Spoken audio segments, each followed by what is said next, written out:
Lee, how's testing gone? Yeah, it's been good, to be fair. It's just nice to be on the bike and feeling fit and fresh and again and stuff, because even I think most of last year, after the big crash at the start of the year in Scarborough, we sort of just struggled through the year. And do you know what I mean? In hindsight, I probably should have just stepped back and not bothered wasting the tyres and fuel. So it was good to feel good on a bike again and enjoy riding my bike again. So. Are you doing any BSB for Northwest? Yeah. So in Donington? Donington and Oulton. Yeah, that's the plan. Which class? Supersport. Yeah, you like that little bike, don't you? Yeah, so we're obviously changed to the Honda now. And it was so easy to get straight back on again. We rid one 2 years ago and it was just, I suppose it's a bit like an old girlfriend, isn't it? You fit straight back on. It's comfy straight away. So yeah, enjoyed riding it out at Monte Blanco and stuff. So yeah, Donington next weekend's the first run out. For you, at the TT, it's always about you getting comfortable on a bike. You're not overfaced with the Supersport, so that's generally been your strongest class. You're always keen to point out that you're not big enough and the big bike's always a bit of an handful.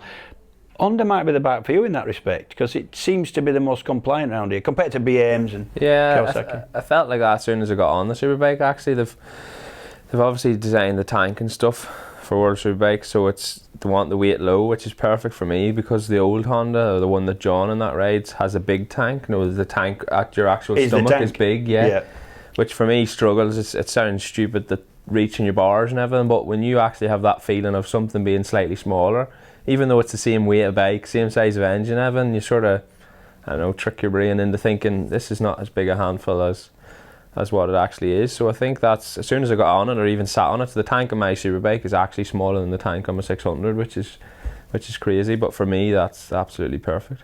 Lap time wise, you can still put a big bike around here. What did a 130.6 or 7 maybe? Something like that on a Superstock bike, yeah. I don't really look at lap times and stuff, because at the end of the day, you're here. Honestly, yeah, because like somebody like John knows every point and everything, but you're here to win the race, aren't you? Do you know what I mean? We're racing to win, and that's why we want to be there. What you did last year, you need to go faster if you want to win this year, because everyone else is going to go faster. So you can sit and look at this minute detail and that minute detail, but the weather will be different, the tarmac might be different, the tyres are different, I'm on a different bike, different suspension. Do you know what I mean? There's that many variables and stuff, and other people that change bikes and stuff. So I think you just want to go, I try and go with an open mind to wanting to be better, feel happier on the bike, you're going to go faster.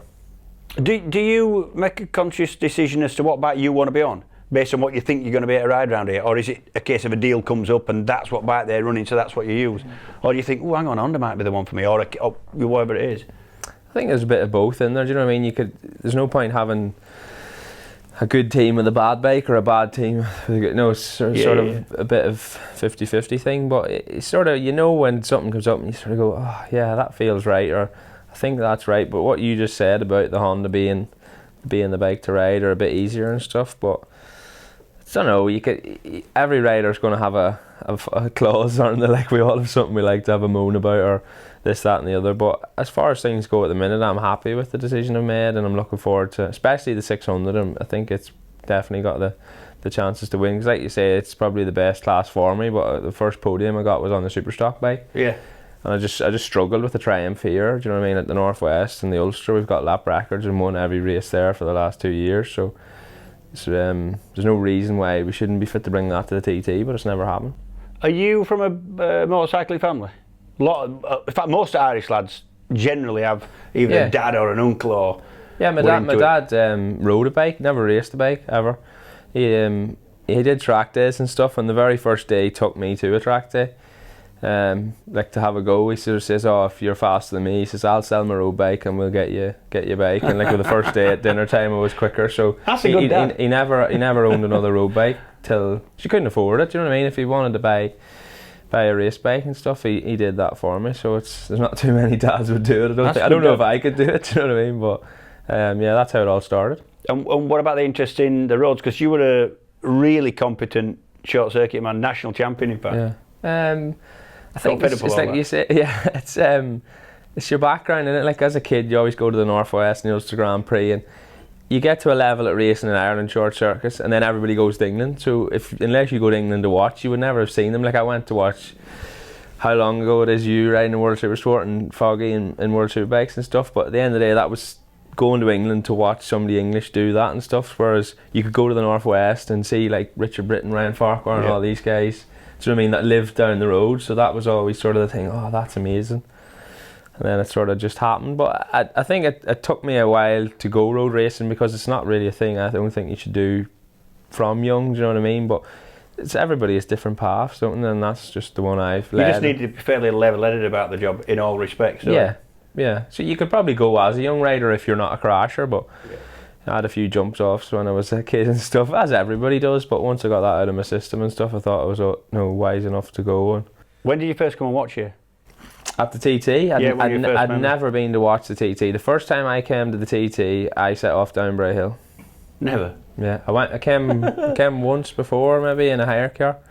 No, I came once before with the boss in his car. We were doing some laps and we blew up the car. So we only ended up coming for a day, and then I came and set off down Bray Hill. What was that like? Did you know where you were going? I had a bit of an idea. It was me and Carl Harris. So it was funny because the two of us were having a bit of, like, you joke around, and then when you go to put your hand on, it's all like serious, like, oh, I want to be behind the leader. Milky was bringing us round.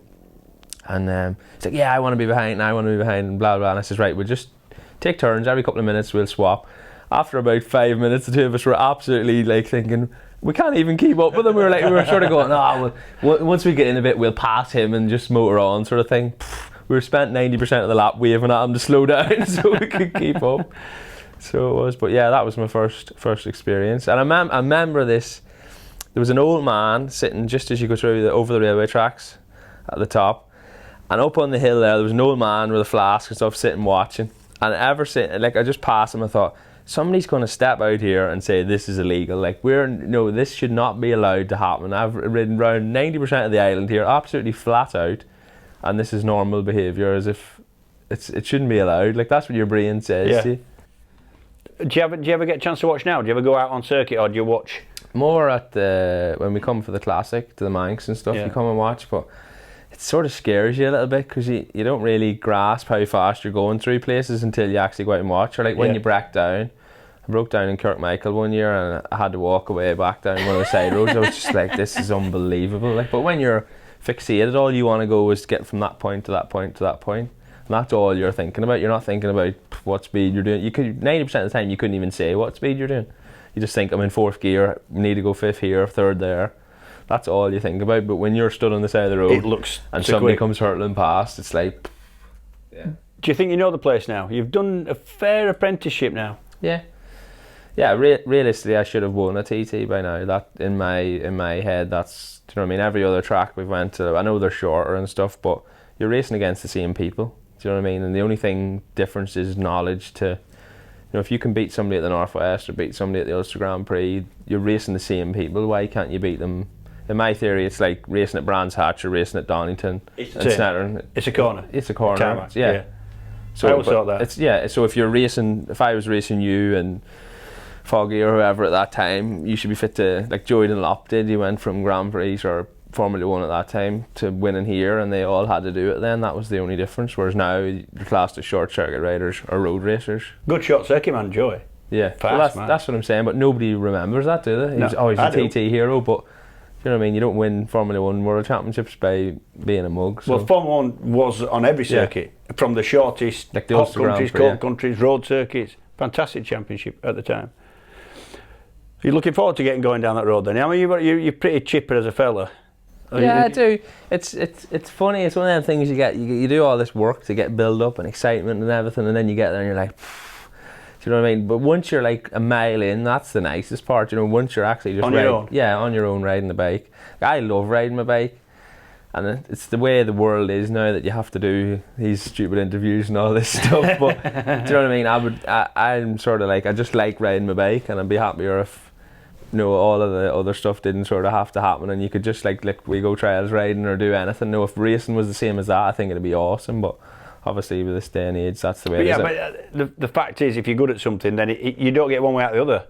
You get the pleasure of being really good at something, but then you've got the downside is you're going to get attention. Yeah, I suppose that's true. But yeah, the easiest part of our job is riding a motorbike.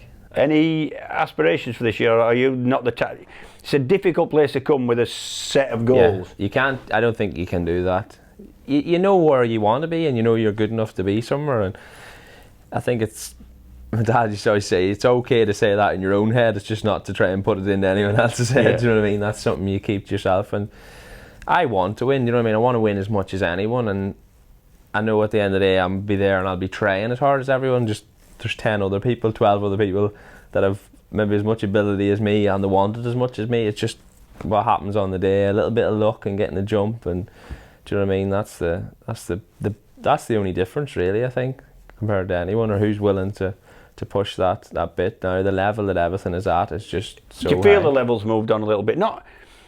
I actually think the level of the fast men, your Joys and your Foggies when he came, has always been the level. Yeah. Fast as they can on those machines at that time, yeah. with the conditions. But what you've got now is there's not a lot between 15 riders. The difference then was, if you were a factory rider, you had a factory bike. Do you know what I mean?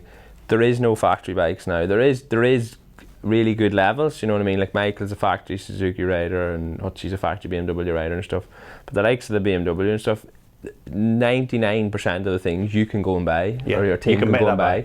But years ago when Joey turned up on and this is not disrespecting anybody in any way, but they were like factory bikes. So I think there might have been more people if more people could have got a hold of a factory bike. Not saying they would have beat them. The fast people are still obviously fast, but nowadays it's easier for a more normal person to get top kit. Yeah. And that's, do you know what I mean? And round here you don't need all the electronics and the traction and the launch and them things that work in BSB. You know, you take a little bit of that away, and I think that's what the biggest Is that a good factor. thing or a bad thing as a rider? I think it's a good thing, yeah. Do you know what I mean? If it's a good thing in the sense that you get the feel of what is happening, and if you can set it up a little bit better, like if you can set something up around here, you can set something up anywhere. Do you know what I mean? It's massive compromise. I think from being here and then going back to ride on short circuits, I'm so more like forgiving of things now versus before. If you were getting like the bump into the last hairpin at Donington and stuff, it was just like the end of the world at the time. You know what I mean? Like, it's the worst corner on the track, blah. And now it's just like, it's not really that bad, is it? Do you know what I mean? If you go over Belaff Bridge and you don't go over the handlebars, getting round the last corner at Donington is not that big of an issue. Good luck. Thank you.